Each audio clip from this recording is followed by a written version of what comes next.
Fala pessoal, boa tarde. Hoje é dia 26 de outubro, segunda-feira. A gente está começando aqui fechamento de mercado, primeiro da semana, né, André? Nossa, e de um dia chato, hein, gente? Pelo amor de Deus. Volume ruim, a gente estava conversando aqui de bolsa. Realmente, lá fora também, um pouco parado. Essa semana a gente vai ter o FONC lá fora, tem ata do Copom, então parece que o pessoal está um pouco mais com cautela ali, botando o pé no freio, mas realmente o volume bem fraco e lá fora também não ajuda. Acho que começar a falar do Ibov, né, como sempre, mas antes disso, pano de fundo rápido aqui, acho que só para destacar, todo mundo esperando aquele orçamento de 2015, qual vai ser o tamanho do déficit aí para esse ano, muita gente falando de 50 bi, se vai ou não pagar as pedaladas, vai ficar para frente. De qualquer forma, cenário ruim de deterioração com relação ao último orçamento. Lá fora também todo mundo esperando para essa semana o FONC. Poucas probabilidades de aumentar juros agora em outubro. De qualquer forma, é legal para entender a cabeça do Fed quando eles soltarem o comunicado. E depois a ata é um pouco disso, o pano de fundo aqui, né? As commodities pioraram ao longo do dia, também trouxe peso para os emergentes aqui também. Mas, de novo, como a gente estava comentando, bolsa, volume ruim, né? Bolsa de lado, enfim. Quer dizer, a gente não tem uma bola de cristal para saber por que o mercado está tão lateral, né? Até criou uma expectativa de subida na quinta, mas na sexta-feira já frustrou todo mundo. Mas eu tenho quase certeza que é a espera desse negócio aí do déficit, que tamanho que vai ser isso, quais as implicações, o que vão fazer, enfim. Enquanto não tiver isso, a gente vai ficar nessa lenga-lenga que a gente viveu aí. Na verdade, são 9 pregões que a gente tá meio que lateral, né? Sem fazer um movimento muito brusco para nenhum dos lados, né? Boa. Acho que a gente já pode ver o Ibov, né? Já que a gente está falando no índice como um todo, se você puder dar uma olhada no gráfico ali pro pessoal. Essa lateralização que eu falo, pessoal, é isso aqui, ó. São 9 pregões aí que tá de lado, né? O que eu falei? Na sexta-feira, aqui a gente teve lá a notícia da China, cortou lá a taxa de juros, o mercado subiu, mas acabou voltando tudo para consolidação, né? Então, volta para um lugar aqui onde o preço não fala nada para a gente, né? Quando a gente vem para o gráfico diário, a gente percebe exatamente isso, né? Que olha só, a gente tem aqui durante os últimos 9 pregões, a não ser essa sombra aqui para cima, que foi aquela alta de sexta-feira, o mercado lateral, né? Então, infelizmente, o mercado não tem direção, não consegue cair com força, empurrar todo o mercado para baixo, apesar do setor financeiro estar bem forte para baixo, né, nos últimos dias, e também não consegue subir, fica aí numa indecisão danada em relação ao futuro. Aqui, Kim, eu vou te falar que eu volto para o gráfico de 60 e penso o seguinte, cara, só dá para pensar em movimento forte de mercado ou acima de 47.800 ou abaixo aí de 46.400, 46.300. Quando tiver nesse miolo aqui, acho que a gente vai ser enrolado aí. Boa, então ali uns pontos interessantes. Em termos de fundamento, a gente continua ainda, de certa forma, cético, como o André estava mostrando ali a questão da China. China cortando juros para fluxo, para ativos de risco pode ser bom, mas em termos de fundamento é ruim. Eles ainda estão vendo desaceleração ali e também o que puxou muito foi o Draghi falando lá na Europa em mais estímulos ali porque a inflação continua muito baixa.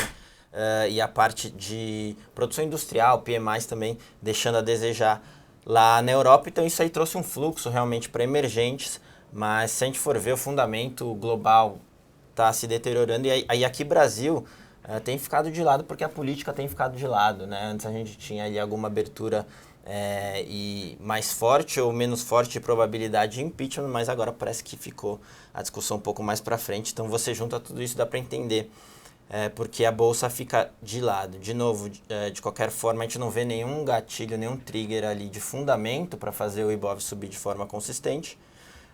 Já que toda essa conversa de impeachment que tinha animado a bolsa ficou um pouco mais para frente.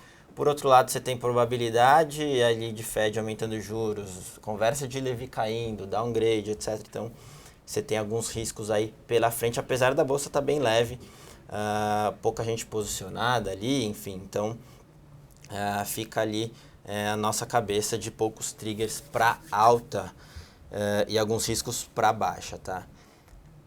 Não sei, acho que vale também que o pessoal pergunta muito depois que a gente fala de índice, falar do dólar, né? Um pouquinho do dólar. Vamos lá. Se você puder dar uma olhada ali no gráfico. O gráfico do dólar ainda é um gráfico em tendência de alta. eu acho que um próximo movimento de alta aí, que eu consigo enxergar para o dólar, não vai ser um movimento tão fácil quanto foi os movimentos anteriores, mas ainda assim um movimento que fica mais claro, né, e mais fácil de ser tradeado a partir do rompimento dos R$4. Eu acho que a gente teve lá na semana passada 3 vezes batendo nesse ponto, e aí o dólar acabou perdendo força, e acho que o rompimento desses R$4 dá de novo a possibilidade para ele vir aqui testar o teto, aqui até os 4.300, né? Mas não vai ser com intensidade que foi aqui exatamente essas duas últimas pernas, né? Eu acho que vai ser num movimento mais cadenciado, mais com vai e volta, enfim, tá? Eu não vejo, portanto, no swing trade, por que comprar dólar agora, ele está perto de uma região de resistência, eu voltaria a pensar nessa possibilidade acima dos R$4. Aliás, diminuiu bastante a intensidade, né? Eu achei que quando voltou com força, né? Eu achei que também voltaria a subir, superaria o topo com força, mas a gente percebe que ele nos tempos menores ele já tem mais dificuldade, é um vai e vem e tudo mais, né? Acho que tem muito a ver também com essa questão internacional. Sempre a gente tem que botar um peso grande ali no que acontece Estados Unidos, China, e foi o que aconteceu. Realmente muita conversa de estímulo e você tem até um fluxo para emergentes e tem segurado esse dólar aí muito mais que a nossa situação doméstica. Partindo aqui para a parte de papéis, o pessoal perguntando de direcional e rumo. Se a gente puder dar uma olhada, começando com direcional, enfim, sem muito o que falar, a gente não gosta do setor de real estate, a gente não gosta da parte de construção. Saíram alguns dados de Zetec muito ruins ali na parte de velocidade de vendas, o pessoal lançando menos e ainda vendendo menos. Realmente é um setor bem difícil, depende bastante de crédito, então a gente não gosta de nenhuma, então direcional entra ali nessa análise do setor. Direcional no gráfico diário tem a tendência de alta, né? Na verdade, é aquela história, né? Às vezes o pessoal fala, o pessoal não gosta de fundamento, não gosta, e você está indicando compra. Mas, cara, para mim, se ela subir 15%, que para ela vai ser só corrigir um pedacinho de toda a queda, já tá bom, já dá trade, né? A gente fez uma operação nela neste rompimento aqui de linha de tendência, tá? Então foi uma semana boa para ela, que a gente acabou ganhando alguma coisa. Depois disso ela voltou a ficar consolidada, aqui eu não vejo nada, se está posicionado o stop aí abaixo de 3,65. E para voltar a pensar em compra do papel, não para ela virar uma grande empresa, né? Mas para ela corrigir um pouco de toda a queda, né? É só aqui no rompimento de 3,92, tá? Eu acho que só aqui que a gente começa a pensar de novo em compra. Hoje foi um dia ruim para ela, acabou caindo, assim como algumas do setor. Elbor também, que é uma que pode dar uma subida interessante aqui se ela conseguir ultrapassar 2,23 e tudo mais, também caiu. Aliás, o setor inteiro veio para baixo. O que saiu de Zetec, que eu percebi que ela abriu com a queda, ela até se recuperou bem ao longo do dia, né? Tá aí, daqui a pouco fecha positivo, mas ela abriu lá embaixo, né? Esses eram alguns dados operacionais ali, as empresas construtoras têm já reportado os dados de vendas e lançamentos, e está acontecendo um pouco em Zetec o que acontece no setor inteiro, né? Pessoal lançando menos, vendendo menos também. Zetec, apesar de ser uma empresa muito boa, está batendo até nessas empresas esse cenário macro ruim. Então foi um pouco disso que aconteceu. Zetec com resultados realmente refletindo essa dificuldade do setor que a gente vem falando, enfim, nos programas. E acho que é legal deixar claro também que, apesar da visão fundamentalista ser um pouco mais de médio e longo prazo, nada impede de no gráfico pegar esses movimentos intermediários. Exato, são movimentos curtos, né? As minhas operações eu começo na segunda e acabo na sexta, então... Exatamente. Dificilmente você vai ver em fundamento a gente mandar comprar para vender no mesma semana, e justamente para isso que tem o gráfico, para tentar pegar alguma coisa mais de curto prazo. Rumo o pessoal pergunta bastante, caiu muito, e aí as pessoas perguntam se agora é o ponto de entrada. É aquela coisa, né, de parecer que está barato porque caiu muito. Né? Então, a gente até começou semana passada, né, se Rumo ganhasse aqui a região de R$8, ela poderia dar uma compra, né? Mas não é isso que está acontecendo, pelo contrário, está perdendo força. Eu vou até apagar isso aqui, né? Porque nem parece mais com reversão de tendência. E se perder esse fundo aqui, que está aqui na região de 7,90, esquece de qualquer possibilidade de compra, né? Aí não tem possibilidade mais nenhuma de compra, aí o melhor aí é ficar de fora, tá ok? Então marca aí 7,90. Se cruzar esse lado, isso aí para baixo, esquece, não tem mais nenhuma chance da gente pensar em compra no papel. Voltando a subir, se voltar a subir, ultrapassar essa região de R$8, é o que eu falei na semana passada, acima dos 8, aí sim ela fica um pouco mais interessante, pode também dar uma aliviada um pouco nessa queda toda que vem lá de muito tempo, né? Faz muito tempo que isso aqui cai, né? Rumo, eles vão ter um cenário ali bem difícil, porque o custo da dívida aumentou bastante esses últimos tempos para as empresas brasileiras, seja por conta de cenário ou até pelo downgrade da S&P. De qualquer forma, ela tem um investimento muito pesado para fazer nas malhas ferroviárias, tanto no curto, médio e longo prazo. Então, o momento não é propício, a parte de fundamento tem deixado a desejar custo de dívida muito alto, então realmente ficar fora ali de Rumo tem algum motivo para ela cair tanto e a gente não vê nenhum ponto de inversão por enquanto, em termos de fundamento. Pessoal perguntando aqui de Tecnisa, se está quase no suporte, está apanhando, se sai mesmo assim. Foi um call que a gente deu uma belíssima operação por sinal, chegou num determinado momento da semana que estava com 9%. Ela acabou voltando e o stop era 3,17, né? Então já acabou a operação, enfim. De todas que a gente tradou do setor de construção civil, né, essa foi a única que não deu um retorno positivo. O retorno foi de 1,5% de queda só do nosso preço. A gente comprou a 3,21 e estopou a 3,17. Então, cara, se ficou... Poxa vida, né? O que fazer aqui? Eu acho que ela perdeu completamente a condição que tinha lá até a semana passada, né? Que era a condição de tendência de alta. Então, acho que tem que ter um stop bem perto. Assim, o que eu vejo mais de perto é 2,96, né?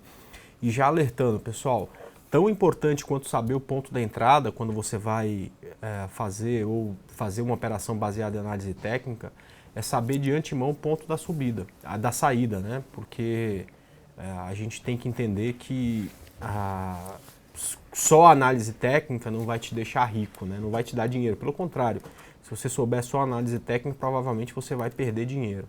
Se você não tiver noções de gerenciamento de risco e que saber o ponto de saída é tão importante do que o ponto de entrada, provavelmente no longo prazo você vai acabar perdendo dinheiro e não ganhando, tá? Então, bota um limite, né? Porque essa empresa, como o Kim falou aqui do setor... Pessoal, muda a tela aí pra gente aqui.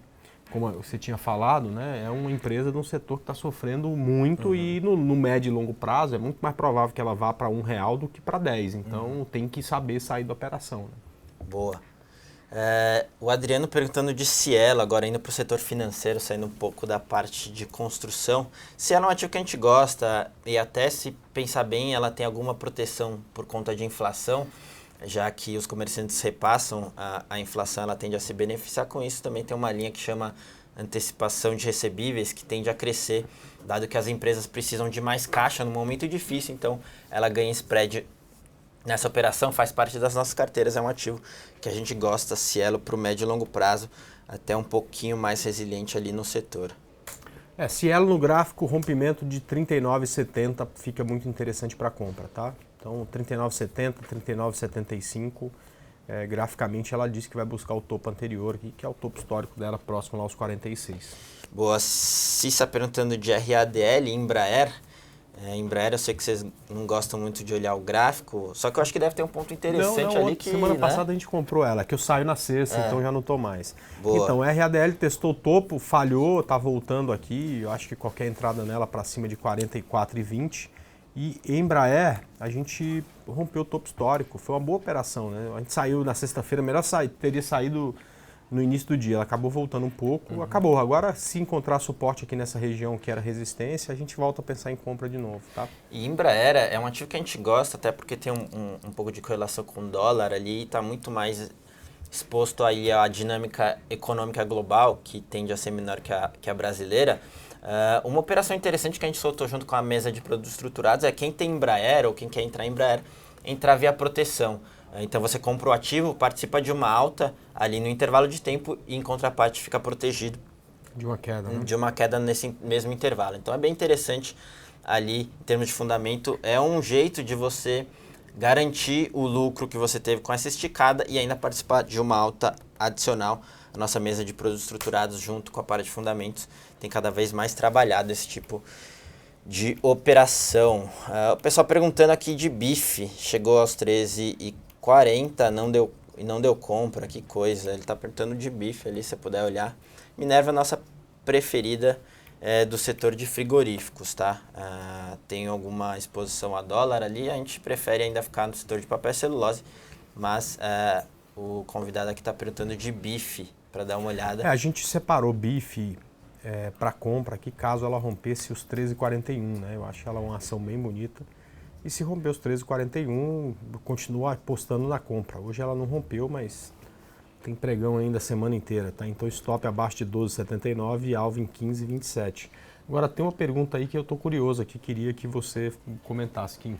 Qual? Que é sobre a Vivit, a TIM e a Oi, né? Por que a Vivit subiu hoje, se a negociação parece que vai sair entre a TIM e a Oi? Essa era a próxima pergunta aqui do Marcão.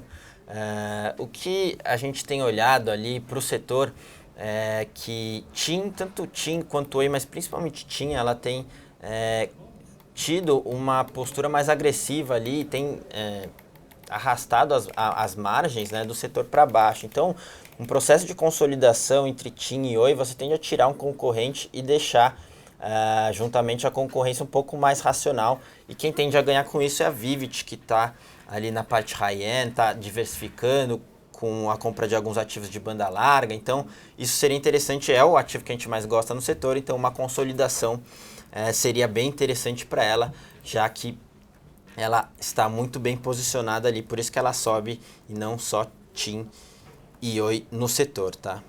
Você quer dar uma olhada em algum ativo do setor de telecom? Não, na verdade a Vivit, eu não gosto do setor de telecom nem para operação de curto prazo, né? Mas a Vivit hoje, né, ela bateu aí num ponto de bastante resistência, né? Então se alguém está comprado, fique atento com essa região.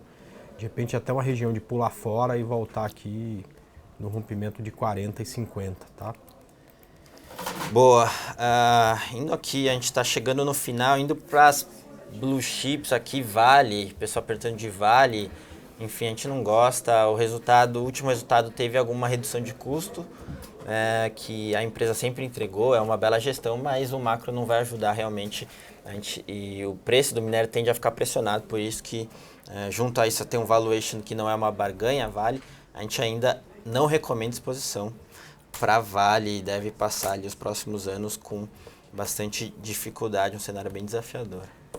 No curtíssimo prazo, era até um gráfico bonito até semana passada, né? Então, um monte de ações, né, montou aqui o que a gente chama aqui de ombro, cabeça, ombro invertido, né? Com uma simetria incrível.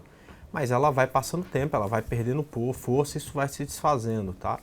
Principalmente caindo aqui abaixo de 14,27. Se conseguir segurar antes disso, coisa que é improvável, né? Ela vem aí de 2 dias de forte queda, se brincar até hoje cai abaixo disso. Aí a gente desiste de vez em Vale, vai pensar em operações de venda em outros ativos. Eu não acho que é uma venda boa também para Vale, não vejo tanto target na venda, né? Por exemplo, se você vender aqui, você já tem uma linha de tendência passando aqui por perto, então já tem um primeiro ponto aí de suporte a 2, 3% abaixo, enfim. Mas a gente vai achar outras coisas para vender e também para comprar que estejam com uma configuração parecida, né? A Vale deixa de ficar interessante caso caia abaixo disso, tá? Bom, se milagrosamente ela começar a se recuperar acima dos 15,40, no curto prazo a gente tem uma chance aí de, sei lá, uma vinda até 17, 18, que seria já pra gente a operação ideal, tá? Mas nos últimos 2 dias, ela que estava muito bonita, né, nos últimos 2 dias perdeu por completo a força. Boa, muita gente perguntando aqui de Marco Polo, então acho que é legal a gente dar uma olhada no gráfico. A gente não gosta, de novo, toda a parte de PSI, que é aquele programa de fomento de pesados, tem sofrido bastante com corte de orçamento e maiores juros, tirando a parte macro. Então, de novo, a gente não está vendo um ponto de inversão ainda para a Puma, é uma bela empresa, mas sem essa aumento de confiança, tanto do consumidor quanto do empresariado, e algum tipo de clareza na recuperação da atividade econômica, a gente prefere ficar fora de Pomo. Olha só esse gráfico de Marco Polo, né? Ela é realmente uma boa empresa, né? A gente faz sempre uma ligação com a Randon, simplesmente porque são da mesma cidade, né? São empresas amigas e tal, mas dá dó de ver, né? Isso aqui é uma empresa bem gerida passando por uma crise, né? Exatamente. Cara, no curtíssimo prazo tem até uma boa possibilidade de aliviar um pouco essa queda toda, né? Mas não para resolver o problema da empresa ou para ficar interessante para você, por exemplo, né? Mas só acima de 1,92, né? Enquanto não conseguir romper isso, você não enxerga nem essa possibilidade de aliviar um pouco a situação em que se encontra, tá ok? Então, por enquanto, feia, só fica interessante acima de R$1,92. Boa. O Rog estava falando aqui que o André flertou e noivou com a Eco Rodovias. Na verdade, eu nem consegui comprar, mas era o gráfico mais bonito do Ibovespa. Só que ela tá parada lá, não conseguiu subir de jeito nenhum. Hoje, aliás, até caiu, né? Agora começou a ficar feia de novo. Ele comentou que você flertou ali e a gente, fundamento, não gosta, mas isso acontece de novo. A gente está olhando muito mais médio e longo prazo. E o André tende a pegar uns movimentos mais curtos ali. Então é um pouco disso, a gente continua com a mesma cabeça. E o André vai checar. Aliás, acho que é até legal fazer um update ali, né? O que ele falou foi o seguinte: no médio prazo, eu acho que quem vai acertar é você. A situação para o setor não está boa. Acho que ainda tem muita água para passar debaixo da ponte antes de ver a Ecorodovia subindo no médio prazo, né? Cara, no curto prazo, no entanto, se ela hoje perdeu força, ficou feia e tudo mais, né? Mas se ela conseguir superar os R$7, continua ficando muito bonita, né? Também tem aquele padrão que a gente chama de ombro, cabeça, ombro invertido. E além disso, se conseguir romper os R$7, rompendo a linha de tendência de longo prazo, né? É claro que a gente não imagina que ela vai voltar para R$14, né? Mas se ela chegar aqui a 8 que seja, né? Para aliviar um pouco essa queda, já está muito bom, né? Já seria para a gente aí uma excelente operação de curto prazo. Boa, a gente passou do nosso horário aqui, acho que dá tempo para mais uma. Ô, André, se você puder escolher ali qual que você prefere, BBAS ou Itaúsa, para dar uma olhada. Ou nenhuma? Cara, eu vou até olhar BBAS, menos feia que Itaúsa. Tá vendo essa consolidação do Ibovespa? É muito parecido com a de BBAS também, né? Que para cima pode até ter um alívio em toda essa queda, né? Mas se perder isso aqui para baixo, que é a região de 16,10, é muito provável que perca força e comece a cair com mais força, né? Realmente faz sentido, né? O gráfico de bancos está parecido com o Ibov, já que é o principal setor ali. E posso te falar, o mercado tem ficado muito de lado. O que tem movimentado com muita intensidade são os bancos, né? Enfim, o setor financeiro. Boa, então para quem estiver olhando o Ibov, enfim, é legal também olhar o maior setor, que é o setor financeiro e bancos, etc. Bom, pessoal, acho que é isso. Deu para conversar bastante aqui. Nosso programa é mais curto, de final de dia, mas deu para bater papo. A gente tem esse programa todo dia, né? Segunda a sexta. 4h30 da tarde. Isso aí, pessoal. Então, valeu pela presença de todos. Valeu, André. Falou, um abraço. Um abraço.